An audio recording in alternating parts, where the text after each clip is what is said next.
indudablemente el plebiscito del próximo domingo en Colombia, si este programa se oye antes del domingo, ojalá sea positivo, en el sentido de que la gente en Colombia vote a favor de el resultado que se ha provocado de 4 años de conversaciones entre las Fuerzas Armadas Revolucionarias Colombianas y el gobierno de Manuel Santos. No ha sido un proceso fácil, son casi 300 páginas de texto que han llegado a acuerdos donde regulan un montón de cosas, desde la administración de territorios que estaban en manos de la guerrilla, que siguen estando ahora, solo que ya no militarmente, pero donde la guerrilla va a mantenerse ya en el proceso de inserción a la vida civil y en el proceso de devolución de las armas también, para ir incorporándose lentamente a la vida política, a la vida institucional y constitucional de Colombia. Cuando este proceso estaba acabándose, antes de la firma de hace unos días, las encuestas a favor del referéndum eran ligeramente parejas, pero se iban distanciando cada vez más a favor del sí. Y en este momento casi el 65% de los colombianos están, según las encuestas, a favor del sí, sí al acuerdo, en el entendido de que hay un acuerdo de esa naturaleza, de una u otra manera, no puede perdonar todo de uno u otro bando, sino que tiene que hacer concesiones inevitables. Probablemente haya perdón, pero no olvido de las cosas, ¿verdad? Habrá alguna gente que sí va a ser sometida a sanciones penales, tanto del ejército, de los paramilitares y de la guerrilla, pero el grueso va a estar ahí y una parte van a incorporarla de una vez a la vida política institucional, abriéndoles espacios en la Asamblea Nacional Colombiana y en las instancias políticas y en la constitución de un partido político para que puedan participar también en procesos electorales y retornar en ese sentido a procesos democráticos y de paz. A mí parece que eso es bueno, eso no acaba la lucha militar en Colombia porque hay todavía grupos armados que no están de acuerdo con... El otro grupo ya solicitó, el ELN, empezar pláticas. Por eso, todavía no está de todo resuelto, pero ya lo que queda técnicamente va a ser arrastrado el proceso de la paz a la fuerza. Tú sabes una cosa, en 1955 estaba yo en Colombia, acababa de tomar el poder Rojas Pinilla y fue cuando empezó la guerrilla. La guerrilla fue propiciada por los liberales, ¿verdad? Por el Partido Liberal, es decir, todas las personas que yo conocí que les mandaban ayuda cuando consiguieron a Tiro Fijo, tipo que yo conocí, para que usted se haga cargo de esto y del otro. Marulanda. Sí, Marulanda. Y nunca creo, la verdad que uno no sabe, yo por lo menos nunca me imaginé que eso fuera a irse engrosando y a convertirse en una guerrilla de 50 y pico de años, ya que llegó un momento que tuvieron casi 20.000. No solo eso, la guerrilla llegó a tener un control de poquito más del 60% del territorio colombiano. Y en ocasiones tuvieron combates a 40 kilómetros de Bogotá. Es decir, estamos hablando de que en términos comparativos con Costa Rica, en Grecia. Sí. Y más para Casito San Ramón, ¿verdad? Es decir, estamos hablando de que Naranjo, Grecia eran los combates en relación de la guerrilla al gobierno. No cabe duda de que el actual presidente, como ministro de guerra de Álvaro Uribe, hizo una labor tremenda. Sin ser militar. Sí, creo que militar, no creo que no es de la militar. Marina. De la claro, Marina. Es de la Marina.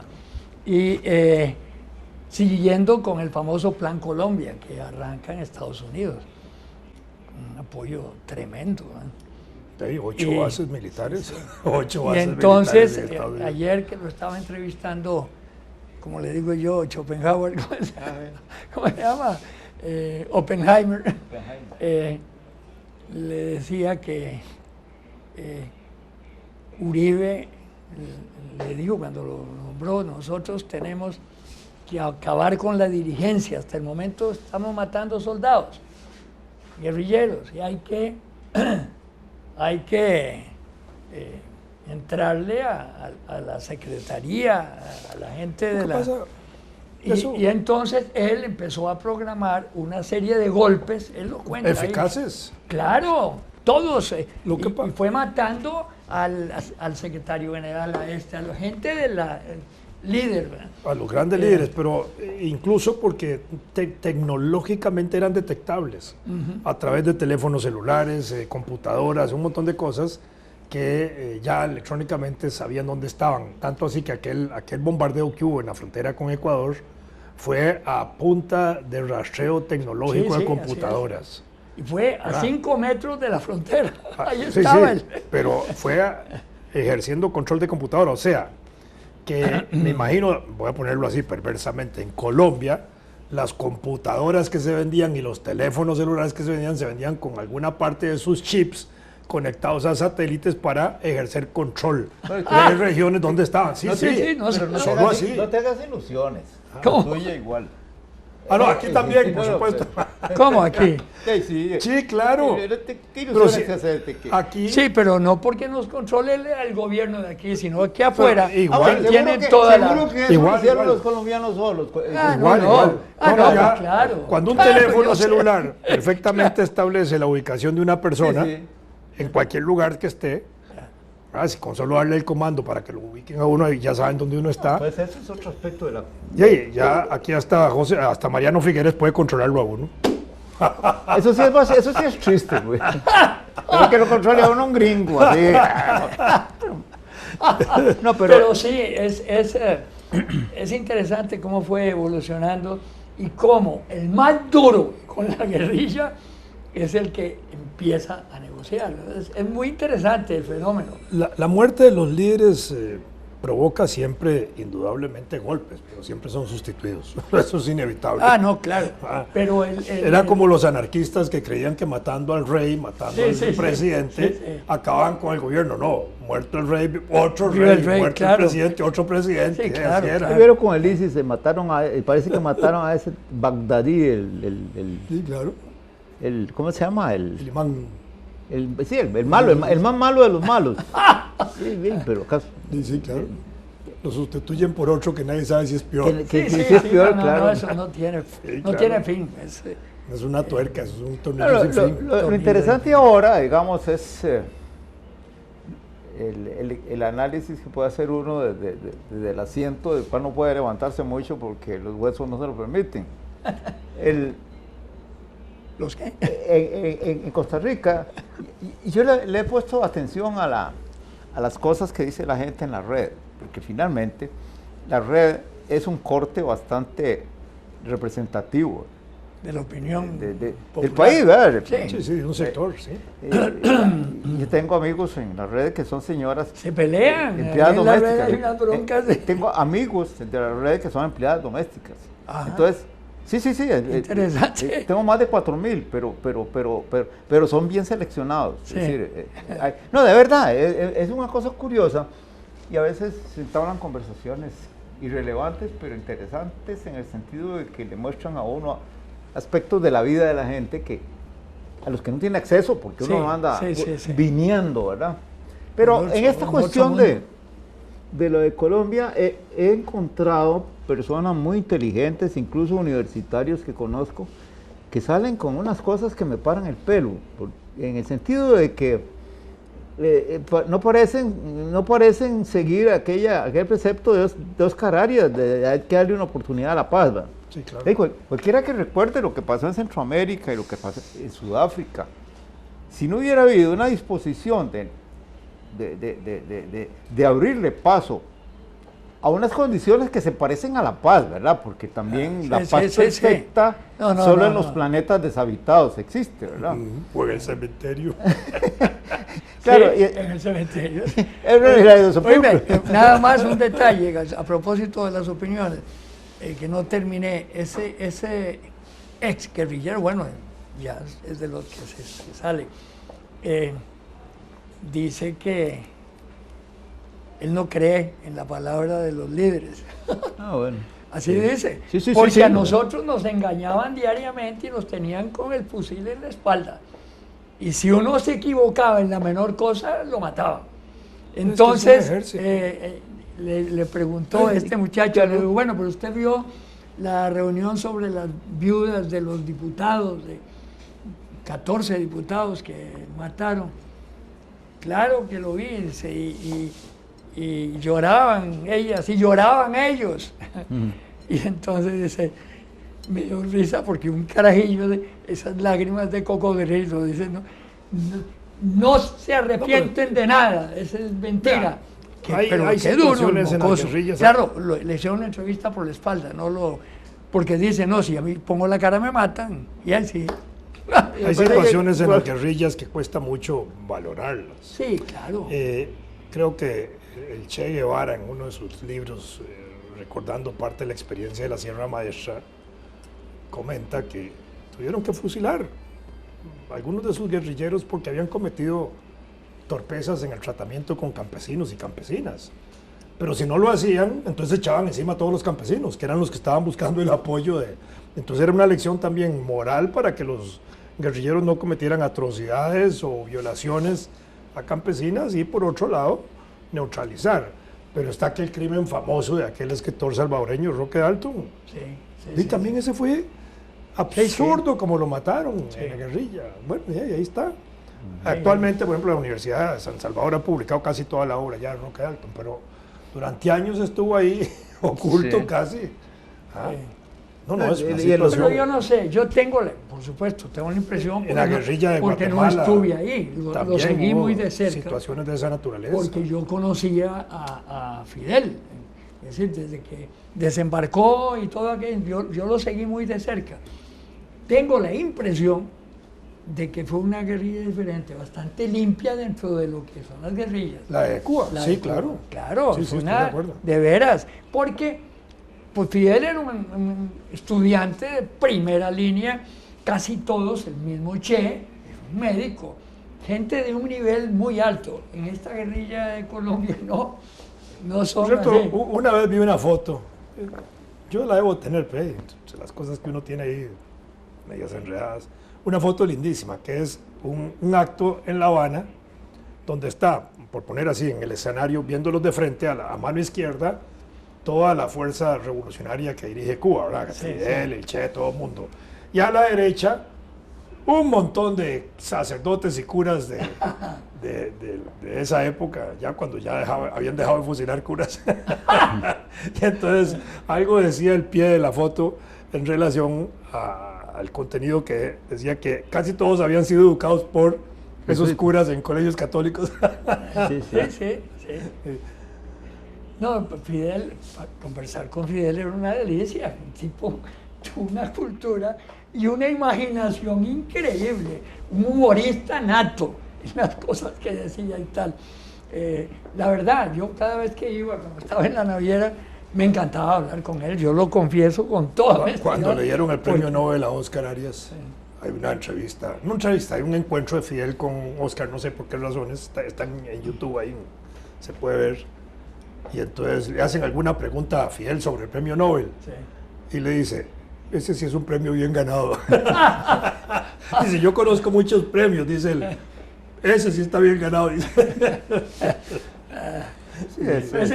Pues, ¿sabes qué? A propósito de eso, no es nada raro que si el resultado del plebiscito es un sí contundente, el premio Nobel de este año se los puedan dar a ellos para fortalecer, digamos, internacionalmente. No, se lo darían al presidente. No, se lo dan a medias, igual que Vietnam, igual que Israel, igual que todos esos, Arafat, Israel y Vietnam y Estados Unidos, Kissinger y el otro vietnamita, para empatar eso y darle un aire a la paz, un aire. Sí, claro. Sí, de pronto ese premio Nobel viene por ahí este año. Si no hay algo distinto, ¿verdad? Pero... Tú sabes que en una de las reuniones siempre nos invitaba él a la Casa de Protocolo en La Habana, en un lugar enorme, ¿verdad? Y por cierto que en una de las visitas se fue la luz y yo sentí que alguien me agarró y me quedé quieto. Y claro, Pero ahí sí tenía la y pistola donde en la mano. volvió la luz, estaban todos los guardaespaldas así apuntando, creyeron que era algún atentado. Y yo, gracias. Y el que me agarró fue Fidel. Pero ahora te voy Me a- agarró el brazo y me... Ahora te voy a No me cont- dijo te- nada, pero me obligó a Para que quedarme usted no lo quieto. matara. ¿Ah? ¿Cómo? Para que yo Para no que lo usted no le matara. disparara. Ahora te voy a contar Pero una espérate, buena. espérate. Ah, bueno, Y entonces, ahora no, no, no, te cuento una buena. bueno, ahora me la contás. Estábamos conversando en un gran grupo y allá en una esquina había un grupillo, como tal vez unos 5 personas conversando. Y entonces dice, "Ve, aquel que está allá, este cabrón era malo. Ese es el ideólogo. Se llama Carlos Rafael Rodríguez. Ahí está adoctrinando gente y hay que adoctrinarlo a él. Ese hijo de puta era malo, tenía sus salidas así grotescas, ¿verdad? Puta, pero simpaticísimo. Así que, ¿Qué decía Fernando? ahora sí, una No, buena. no, la mía no es tan épica como esa. Resulta que una ¿Cuál era vez la buena? estaba yo, ahora no importa por qué, pero estaba yo ahí, juro que estaba ahí. Estaba cenando en la casa de la presidenta de Nicaragua, doña Violeta. Ah, bueno, no, porque ahí Y está bien. entonces, entre las cosas que ocurrieron fue que yo estaba muy tranquilo oyendo, sobre todo que había 2 hijos de ella discutiendo, estaban en posiciones diferentes y Sí, eran muy entretenidos. La hija y el hijo, sí. Y entonces, de pronto oigo que me dice alguien, así por el lado del hombro, mala hazaña. Era doña Violeta que me quería... Como mala hazaña. Había servido lasaña. Sí, sí. Ah, ya, ahora sí.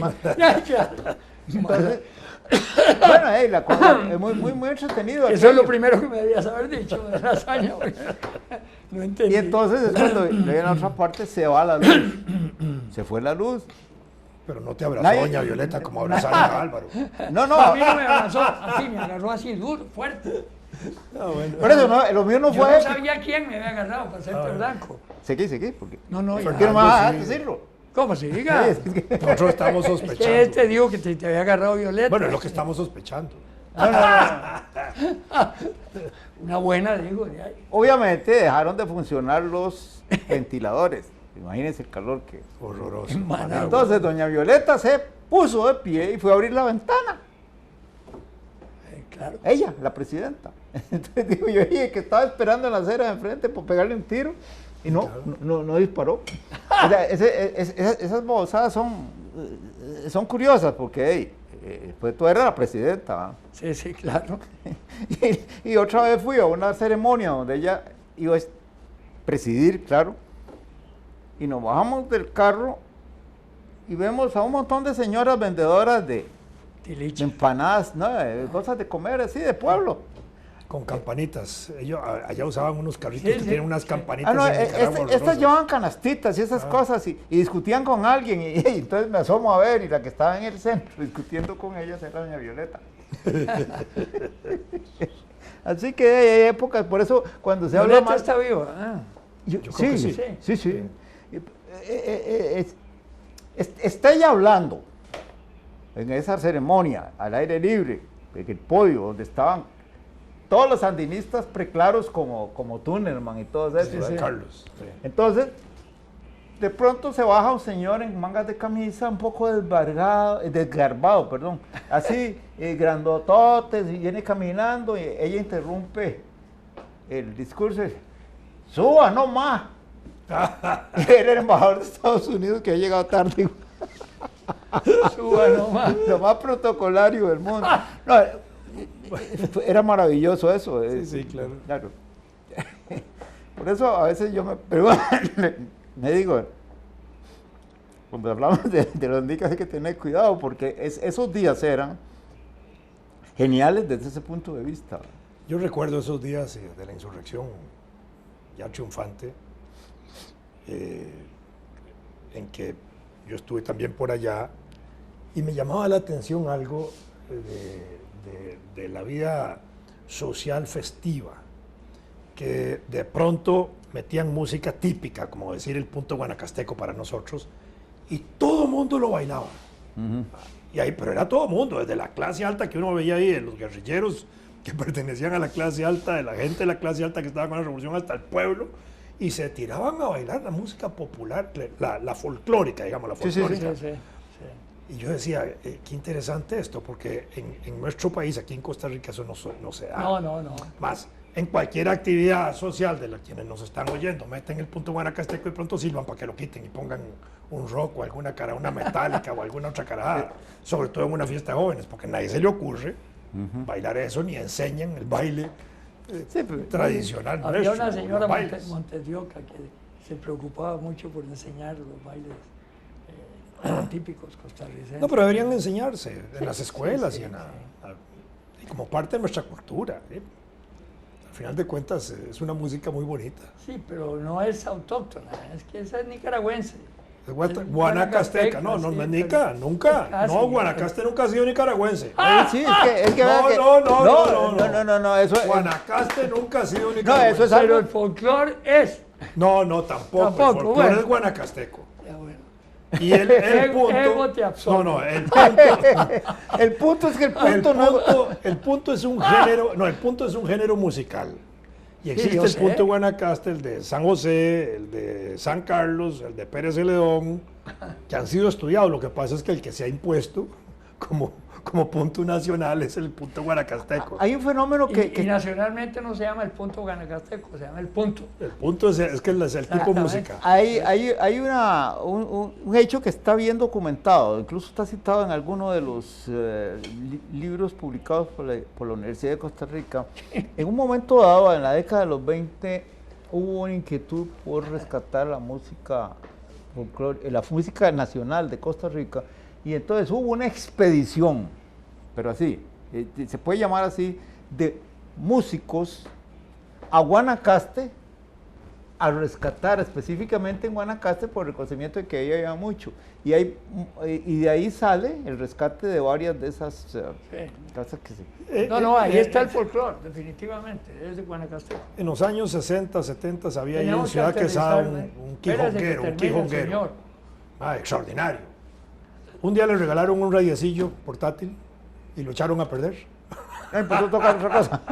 Sí, lo echaron a perder. Fue una cosa tristísima aquello, porque yo me acuerdo folcloristas de la zona, entre ellas una tía política mía, Elba Malabasi, que casi lloraban porque ya el hombre con su radiecito ya había empezado a tergiversar toda su música quijonguera, claro. Bueno, después cuento una que yo conozco en el Valle Central. Después del aterrizaje.